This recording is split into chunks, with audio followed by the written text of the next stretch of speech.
Okay, now before I show you what to do when you're all done, I'm going to apply a layer of tissue paper on here, which is one of the techniques that's listed here, okay? So tissue paper is kind of fun to work with. It's really, really thin. It can be very transparent. Sometimes, depending on the type of tissue paper you can get, the dyes in it will bleed when they get wet, and so sometimes the color mixes with the colors around it. So there can be really fun things that you can get with some tissue paper, but it's pretty much the same thing. I like to use the tissue paper when I want to create like a ghost image where you can kind of see through it, but kind of not. So I'm going to apply a layer of this down. And you can see once I put the tissue paper down, you can still see through it a little bit.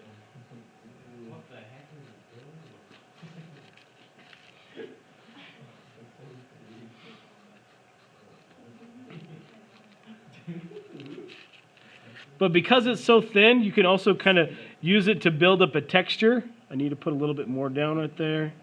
So I can kind of crinkle it up if I wanted to. You can use different colors. Here's a little bit of green if you wanted to.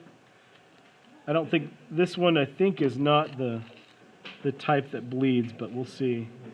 Oh yeah, see when you get the green wet, how that color comes out of it? It's kind of neat. It makes a really cool effect because it kind of blends in with the surrounding area too. Okay, you take your that gel. So anyway, when you're done with, so that you have to be careful of. So if you want it, great, but sometimes you don't want it to bleed everywhere. So you have to be careful when you're working with the colored sheets. So when you're all done, you've got everything all collaged where you want to go. You have to seal it before you can draw on it. Okay. And to seal it, you basically are going to put a layer of matte gel over top of it, okay? And that's going to protect it so you can paint, you can draw, you can do whatever you want to on top of it. I've even done oil paintings on top of this where I created a background. I'll show you an example here. I created a background with all different kinds of pictures and newspapers and things like that, and put a layer of this matte gel down over top of it. And then you can paint on top of it. Do you seal it before it dries? Or does it not? It doesn't matter. Okay. It doesn't matter. I seal it all while it's still wet so I can make sure I get rid of all the bubbles. Yeah.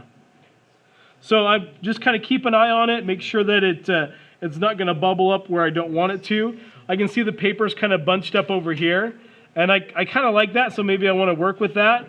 But I can use my finger to kind of smooth it out just a little bit.